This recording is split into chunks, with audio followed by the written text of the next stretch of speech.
Brad DeRoche. Welcome to my series on guitar fundamentals. This is lesson 18.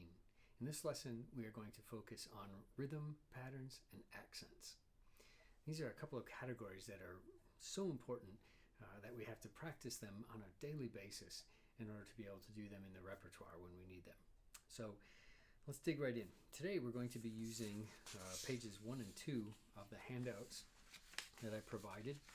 So the first page looks like this. We're going to start today with the rhythm patterns that are on the top of page 1. I'm going to give you a sampling of these. There's 24 of them total, but just for the sake of time, I probably won't go through all of them. I'll go through a few so you get an idea how they work, but I'll leave it up to you to practice them on your own.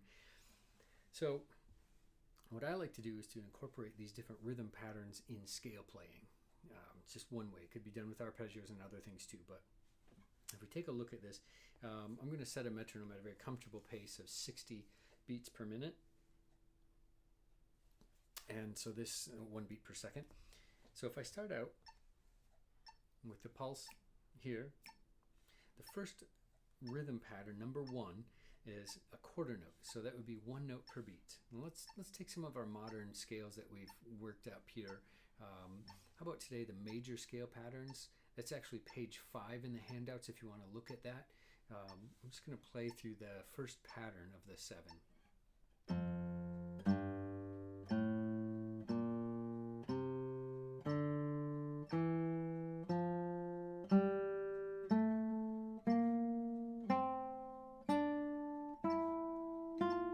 All right, so that's quarter notes. Now, the second pattern is eighth notes. So there's 2 ways to practice these.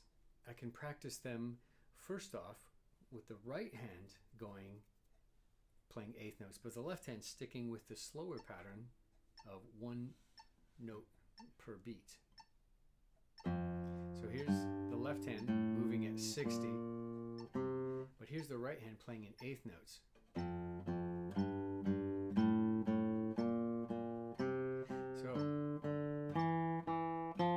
So I'm playing 2 notes per beat, so 2 eighth notes per beat, but only with the right hand. And it's a good way to kind of get started with these rhythm patterns. So your right hand goes faster than the left hand at first, so it's playing the faster rhythm. The left hand is just moving at 1 note per beat.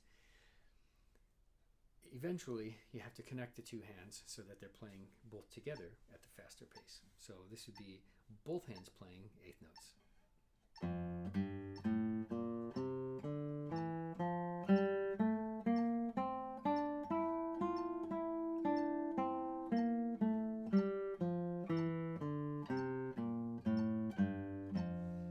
Okay, hopefully that made sense. Next, if I were to take some of these other patterns that I have here, number 3 is 16th notes. So now it's 4 notes per beat. Once again, here's my beat going at 60. So I could play 4 notes in the right hand.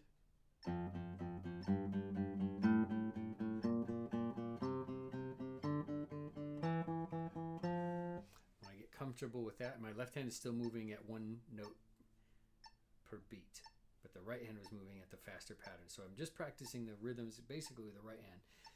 Then, when I'm comfortable, I have to put the 2 together. So now I'm playing 4 notes in each hand.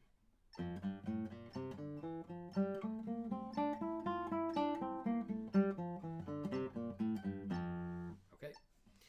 The next pattern is 5 notes in a group, and this one's trickier. You can break it up into 3 plus 2 or 2 plus 3, da da da da da da da da da da, or something like that. Or if you need to just count to 5, you could do that also.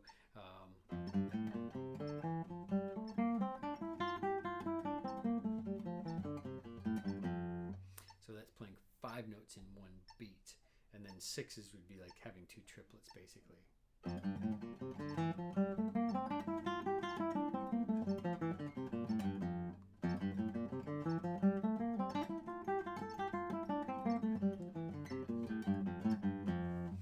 Something along those lines. Okay, anyway, so you can practice all these different rhythm patterns, and they're so important to do in our scales. They help us to, I think, to really get used to all the different rhythms that are in music also. So as we're going through, we're not only just learning the rhythms as a technical device, but when we see a tricky rhythm in music, we already know what it sounds like, and so we can already do these. So anyway, that's another beauty of practicing these. And a few of the other ones. The first category is all even notes, but once you start moving to the other categories underneath there, like for instance number 6, that has uneven note values in it. So the rhythm is in 16th notes would be dot dot dot dot, 4 notes per beat, but the first one is an 8th note, so it takes up 2 of the notes. Dot dot dot dot dot dot dot dot dot. So that's the sound of the rhythm. Or if I put the 2 hands together,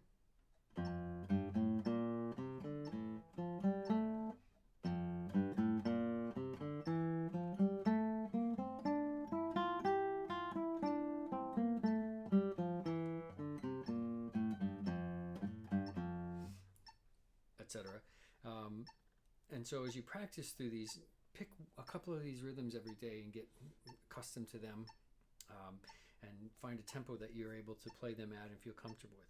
When we get to some of the more challenging ones, let's say number 9, this one has the pulse is broken down into an 8th note plus a triplet. Da da da da da da. So 1 and then a triplet. Da da da da da da da da da da da da da. So.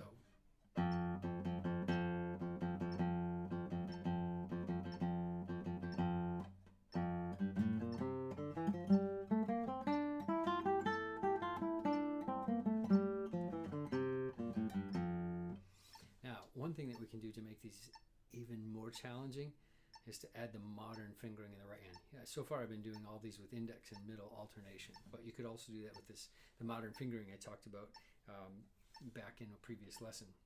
All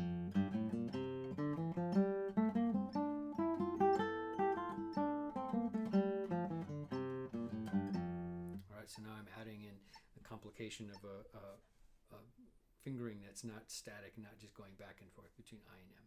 Anyway, find ways to incorporate different rhythms into your playing. It will totally change how you play, and I believe make us so much better at playing scales and arpeggios and other things. Next, let's move on to accents. Now, accents are actually on the next page. So this is on page 2. And it's here in the middle of the page. You can see accents. So it's this collection right here. And there are 14 different patterns that I came up with here. Or actually more than that. So more like 16. Anyway, you can practice these in a scale.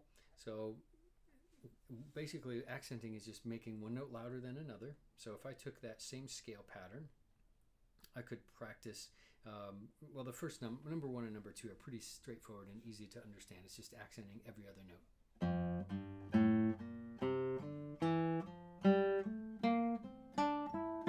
Or the second note in this case, number 2.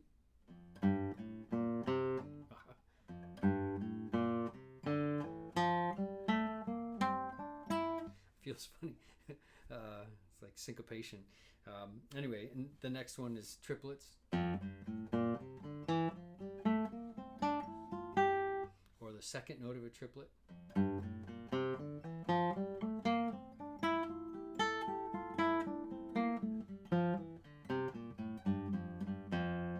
once again, we can complicate it by adding that modern right-hand fingering.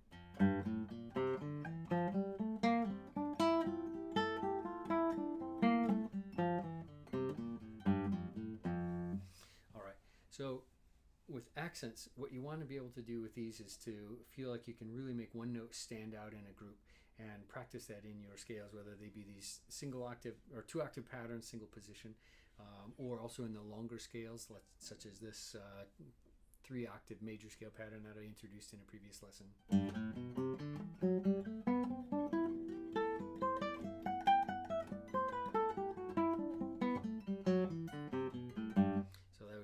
A triplet pattern with one first beat accented.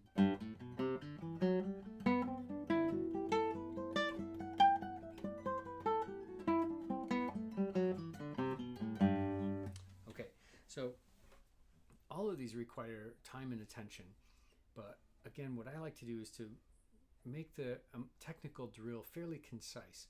so that I'm working on this and I'm getting a lot of practice on one specific thing, such as one particular rhythm pattern or a particular accent pattern.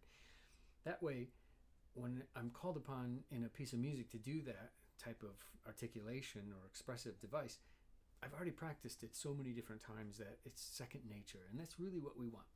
So ultimately, when we hear these really great artists, the Julian Breams, the Williams, the David Russells, and so on, what they have at their command is something way beyond just precision and speed. They have that too, but in addition to that, what we hear is their artistry, their expression, and the way that they get that, I believe, or had gotten at it anyway, was to practice all of these different elements, perhaps in their most rudimentary form, like what we're doing today. The more you practice these in scales and arpeggios and so on, the more apt you are to include them when you play a repertoire piece. So I really believe that the more we do this in this type of practice, the more expressive we will become in our playing, because it's just something we're tuned into.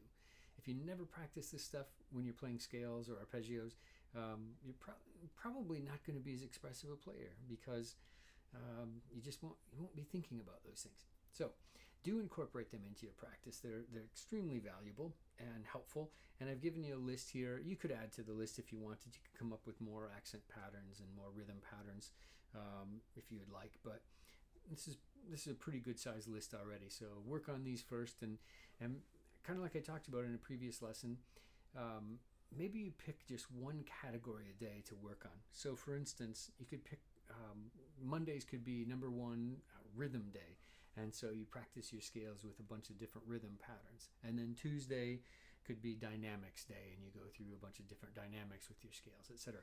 So the way I have these expressive devices broken down is there are 7 different categories, and so you could kind of focus on one different category a day, and over the course of many moons you would have practiced all of these different articulations many times, and you would get really good at them. So you don't need to go through all of these different categories every single day, otherwise you'd never play a repertoire piece. You'd be stuck with playing exercises for the rest of your life, and that's not really what we want. I think for most people, not more than 1/3 of their practice time should be spent on technical drills like this, and perhaps even less. But anyway, we can talk more about that in a future lesson. But for today, just recapping, the focus was on rhythm patterns and accents, and you want to find a way to incorporate those in your playing. Now, you could also incorporate these in arpeggios. I didn't really talk about that today because we're going to get into it in a little bit later lesson, but it's pretty simple to do accents and rhythm patterns with Giuliani, for instance. That's Giuliani number 2, and you could just do accents by accenting the first note of each of those groups, triplets. In this case, it was the thumb, or the second note.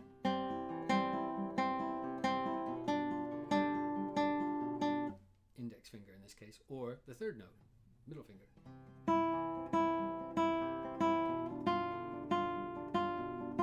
So you can apply accents to arpeggios as well as scales. And the same thing with the different rhythm patterns. You could really shake it up. We're dealing with triplets here, but